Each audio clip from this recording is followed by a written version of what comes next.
Welcome to raw home. நானும் இன்னைக்கு இந்த வீடியோவில் என்ன பார்க்க போகிறோம் பார்த்தீங்கன்னா, ஆடிப்பூரத்துக்கு நான் கோயிலுக்கு போயிருந்தோம். ஸோ அதுதான் போகிறதுக்கு முன்னாடி நான் வீட்டில் வந்து சாமி கும்பலாம் அப்படின்னு சொல்லிட்டு பார்த்தேன். ஆடிப்பூரத்துக்கு என்ன ஸ்பெஷலாக செய்யலாம் அப்படின்னு பார்த்தோம்னா, அக்கார வடிசல் தான் வந்து செய்யணும் அப்படின்ற மாதிரி சொல்லியிருந்தாங்க. ஏன்னா ஆண்டாளுக்கு வந்து அதான் படைப்பாங்களாம். ஸோ அக்கார வடிசல் செய்கிறதுக்குள்ள நமக்கு பொறுமை கிடையாதுப்பா அப்படின்னு சொல்லிட்டு, சரி உக்கிலி செய்யலாம் அப்படின்னு சொல்லிட்டு நான் உக்கிலி செஞ்சேன். நான் அடிக்கடி ஓயாமல் செய்வேன் உக்கிலி.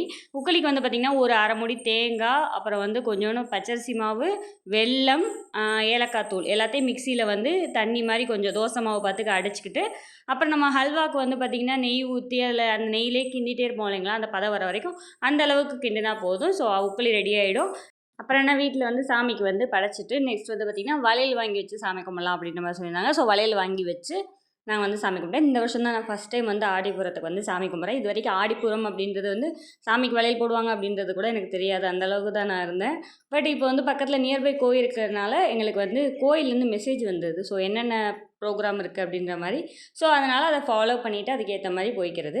ஸோ வீட்டிலே சாமி கும்பிட்டு சாமிக்கும் வளையல் வாங்கிட்டு போய் நம்ம கொடுக்கலாம் கோயிலில்.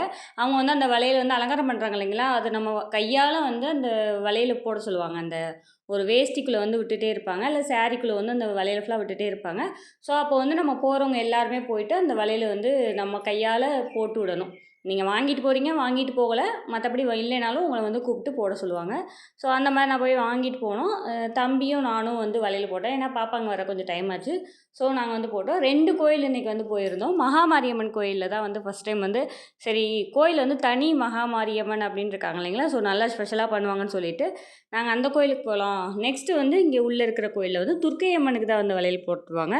ஸோ அது வந்து நம்ம நெக்ஸ்ட்டு வந்து போய்க்கலாம் அப்படின்னு சொல்லிட்டு இங்கே வந்தேன். இங்கே வந்து பார்த்திங்கன்னா எங்கள் குவார்ட்டர்ஸ் விட்டு இங்கிட்டு வெளியில் வந்துட்டோம் அப்படின்னாவே ஃபுல்லாகவே வந்து எப்படி சொல்கிறது, விவசாயம் தான் இருக்கும். ஃபுல்லாக வந்து பார்த்திங்கன்னா அப்படியே கிராமத்துக்குள்ளே போகிற ஃபீல் தான் இருக்கும். ஏன்னா கோட்டை சங்கனக்குள்ளே மட்டும்தான் கொஞ்சம் வந்து ரிச்சாக தெரிவாங்க எம்ப்ளாயிஸ் அவங்க எல்லாமே. மற்றபடி பார்த்திங்கன்னா ஃபுல்லாக வந்து விவசாயம் பண்ணுறவங்க தான்.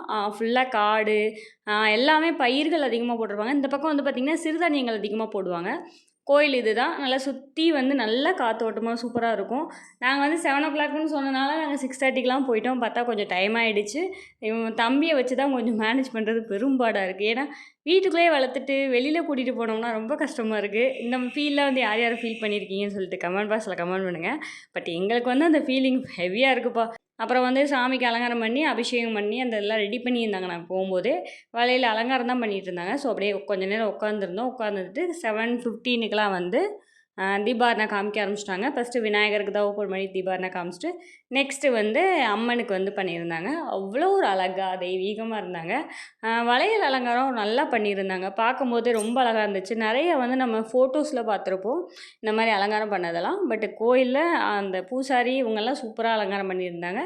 ஸோ சாமி கும்பிட்டு அப்படியே அங்கே பிரசாதம் கொடுத்தாங்க, வாங்கி சாப்பிட்டுட்டு நெக்ஸ்ட்டு வந்து எங்களுக்கு உள்ளே இருக்கிற கோயில் இருக்கும் இல்லைங்களா, அங்கே துர்க்கை அம்மனுக்கு அலங்காரம் பண்ணியிருப்பாங்க. ஸோ அங்கேயும் பார்க்க போகலாம். ஏன்னா ஃபஸ்ட் டைம் பார்க்குறேன்னா, ஸோ எனக்கு நல்லா எல்லா கோயிலுமே பார்க்கணுன்னு ஒரு ஆசை. எப்படி அலங்காரம் பண்ணியிருக்காங்க அப்படின்னு சொல்லிட்டு இங்கேயும் வந்து துர்க்கை அம்மனுக்கு சூப்பராக அலங்காரம் பண்ணியிருந்தாங்க. குட்டி பிளேஸ் தான், பட் அது செம்மையாக இருந்துச்சு. அப்புறம் வளையல் கொடுத்தாங்க. யார் யார் ஆடிப்புறத்துக்கு வளையல் வாங்கினீங்க அப்படின்னு சொல்லி கமெண்ட் பாக்ஸில் கமெண்ட் பண்ணுங்கள். தேங்க்ஸ் ஃபார் வாட்சிங்.